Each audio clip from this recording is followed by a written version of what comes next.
अब मैं आप सबसे दो तीन चीजें जरूर कहूंगा। जिस दिन मैं अध्यक्ष बन के आया था, आप सबकी उम्मीदें बहुत बड़ी हुई थी, लेकिन एक शर्मनाक हार ने मेरा सिर झुका दिया।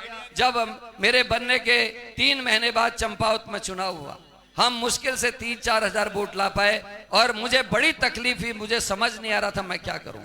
उसके बाद आप सबके सहयोग से, आप जितने मेरे भाई बहन हैं, आपके सहयोग से बागेश्वर के चुनाव में गए और 12,500 वोटों से हारे हुए उस चुनाव को हम मात्र 2,000 से हारे। जो ये 10,000 वोट कवर हुए, आप सबकी हिम्मत से, आप सबकी ताकत से वो करने में हम सफल रहे।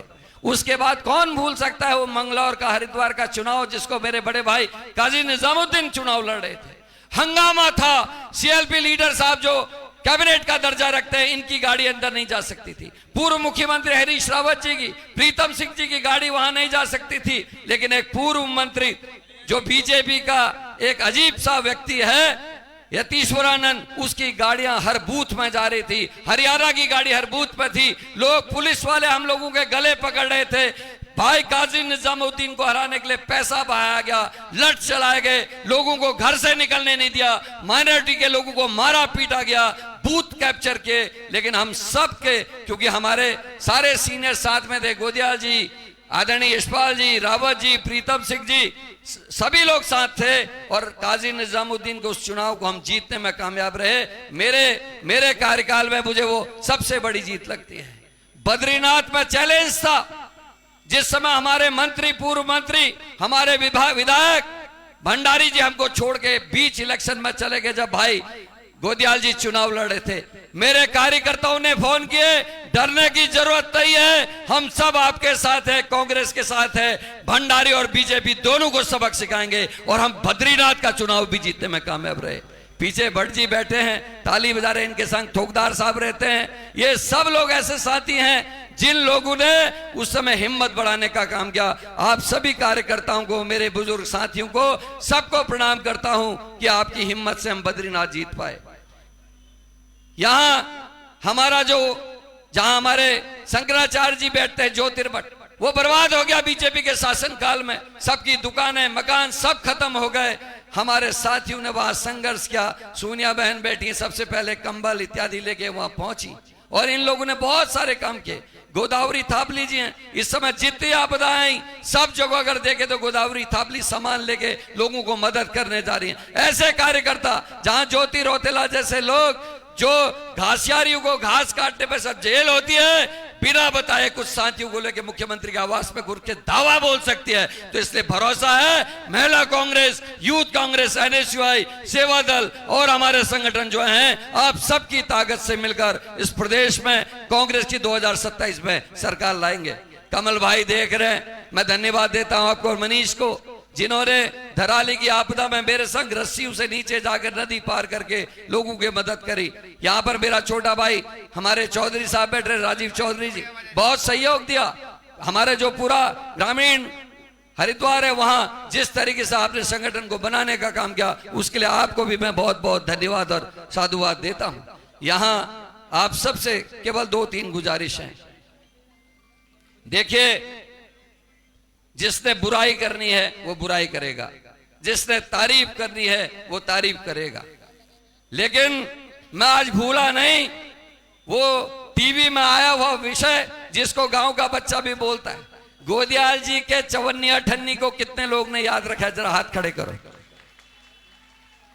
वो घर कर गया लोगों के दिल में कि कोरोना में तुमने बदमाशी की, बदतमीजी की, लेकिन हमारी कांग्रेस की सरकार ने तपेदिक से लेकर पोलियो से लेकर तमाम किस्म की बीमारियों को मिटाने का काम किया और एक छोटे से सेंटेंस में उस बात को इतनी गहराई तक पहुंचाने का काम गणेश गोदियाल जी ने किया है। इसलिए मुझे पूरा भरोसा है, उनके कामों पर मुझे भरोसा है, उनके वक्तव्यों पर मुझे भरोसा है कि उनके नेतृत्व में हम सब, आप सब मिलकर कांग्रेस की सरकार को प्रतिष्ठित करने का काम करेंगे।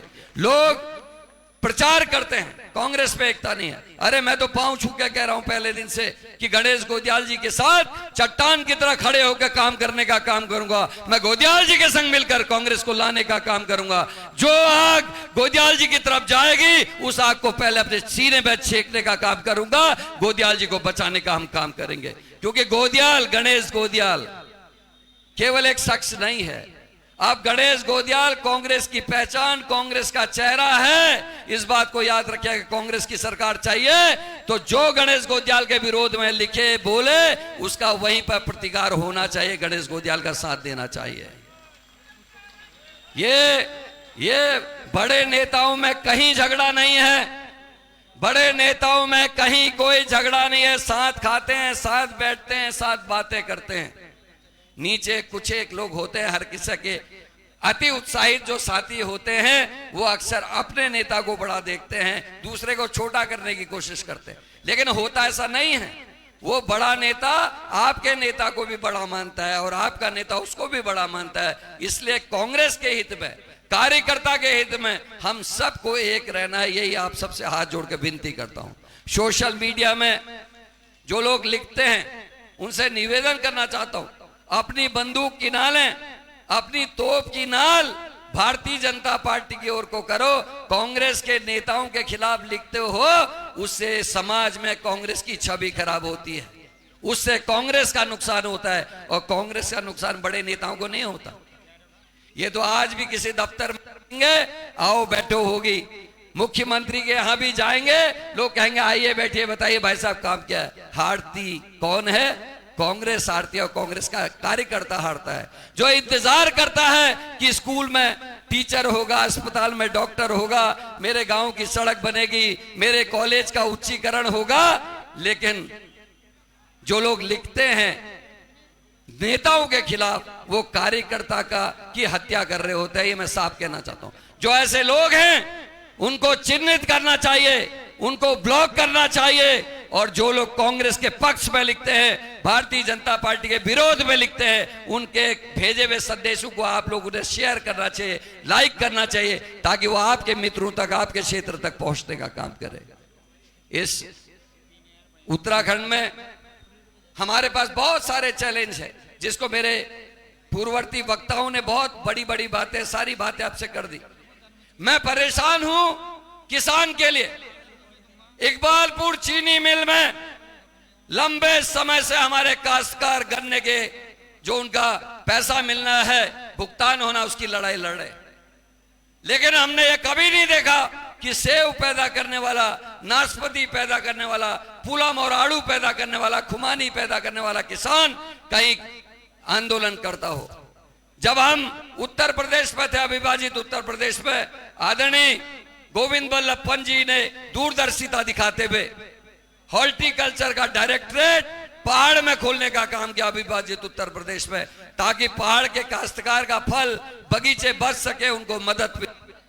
दुर्भाग्य है कि जब राज्य बन गया और राज्य बनने के बाद जब उम्मीदें थी कि पॉलिसीज आपके और मेरे हिसाब से बनेंगी, जब उम्मीदें थी कि पहाड़ का काश्तकार डायरेक्टर देहरादून में बैठता है, चौबटिया में नहीं। अब दिक्कत यह है कि अब सेब का किसान भी कटोरे लेके इस देहरादून की धरती पे मांगने आ रहा है, भीख मांग रहा है कि हमारे संग न्याय कीजिए। आज अंकिता भंडारी की वीआईपी की न्याय की यात्रा बची हुई है। तो मैं आप सबसे निवेदन करना चाहूंगा कि आप और हम सब मिलकर संकल्प लें कि अंकिता के वीआईपी का पता करेंगे। संकल्प लीजिए कि भर्ती घोटालों को रोकेंगे, हाकम सिंह जैसे लोगों को रोकने का काम करेंगे। प्रधानमंत्री ने कहा, ये नया शुरू करा दिया, धन्यवाद आप सबका। उम्मीद थी मुझे, यही उम्मीद थी। मैं सोच रहा था कि कब 15 लाख आएंगे, मोदी जी का वचन कब पूरा होगा, लेकिन हुआ इस उत्तराखंड में। हाकम सिंह ने 15 लाख रुपए नौकरी लगाने के लिए लेने का काम शुरू किया। अंकिता भंडारी में इनके मंत्री का बेटा पुलकित आर्या, हरिद्वार संतरे समय 14 साल की बच्ची को मारने वाला, बलात्कार करने का मुख्य आरोपी, बीजेपी के ओबीसी सेल का सदस्य, इनके दो मंडल अध्यक्ष चंपावत और सल्ट के बच्चों के साथ व्यभिचार करने के आरोप में आज जमानत में बाहर है। इनके दुख संकट, महिला अपराध, और क्या कारण है कि भर्ती घोटाला जिसको भाई भुवन कापड़ी ने उठाया किया। मुख्य आरोपी हाकम सिंह, बीजेपी के मोहरी का जिला पंचायत सदस्य। मुख्य आरोपी हरिद्वार मंगलौर का मंडल अध्यक्ष पटवारी पेपर लीक में, और उसके बाद दोबारा 25 में जब भर्ती घोटाला हुआ तो उस समय मुख्य आरोपी हाकम सिंह और चौहान जी। क्या कारण है? जितने अपराध हो रहे, पेपर लीक, भर्ती घोटाले, महिला अपराध, सब में भारतीय जनता पार्टी के कार्यकर्ता। आज चिंता का विषय है शिवानी बहन कि आज एनसीआरबी की रिपोर्ट कहती है कि इस उत्तराखंड का नाम ऐसा हो गया, 9 हिमालय राज्यों में महिला अपराध में हम पहले स्थान पे है। आज चिंता का विषय यह है, एनसीआरबी की रिपोर्ट ही बता रही है हर दिन 3 बच्चे लापता इस उत्तराखंड के हो रहे, उनके अपहरण हो रहे। ऐसा कभी सोचा नहीं था। आज चिंता इन सब चीज की है। चिंता है संविधान की, चिंता है आपके हकों की, चिंता है हमारे कर्तव्यों की। इसलिए आप सबसे निवेदन करना चाहूंगा कि हम एकता के साथ, एक साथ, पॉजिटिव सोच के साथ एक साथ आए। और कलयुग में कहा भी है, संगे शक्ति, इकट्ठे रहोगे जीत जाओगे, अलग अलग होगे बिगड़ जाओगे। आज सबसे बड़ी बात सप्पल जी कह गए। हम सब जोश में हैं, हम सब लोग उत्साहित हैं कि गोदियाल जी बन के हो जाएगा। गोदियाल जी सारा कुछ करेंगे, सारा कुछ करेंगे, बड़े भाई प्रीतम सिंह जी और हरक सिंह जी। लेकिन अगर हमने अपने बूथों की रखवाली नहीं की, अगर हमने अपने जो इलेक्टोरल हैं, जो वोटर लिस्ट हैं, उनका देखभाल नहीं की, तो कोई कितनी मेहनत कर ले बिहार जैसा हाल हो जाएगा। इसलिए संकल्प लेके जाइए, अपने अपने बूथों की जो लिस्ट है उनको चेक करिए। कांग्रेस के किसी आदमी का वोट कटा नहीं होना चाहिए और बीजेपी के गलत लोगों के नाम जुड़े नहीं होने चाहिए। आप तैयार हैं? कितने लोग तैयार हैं बूथों को ठीक करने के लिए? और उसके बिना नहीं हो सकते। भाई मैं तो तैयार हूं। मैं पुनः, क्योंकि दूर दूर से लोग आए हैं, आप सबको जाना है, लंबा उद्बोधन नहीं देना चाहता। पुनः अपनी तरफ से बड़े भाई गणेश गोदियाल जी को मेरी बहुत बहुत शुभकामनाएं हैं। हम सब आपके सिपाही हैं, जैसे भी हो आप जैसे चाहे हमारे उपयोग करें। हमें जहां आप ड्यूटी देंगे पूरी तन्मयता से, पूरी ताकत से, धन मन तन सबसे हम आपके साथ हैं। आपको शुभकामनाएं हैं और उम्मीद है आपके नेतृत्व में कांग्रेस की सरकार बनेगी, एक इतिहास बनेगा। उसके लिए मैं आपको पुनः एक बार शुभकामनाएं देता हूं।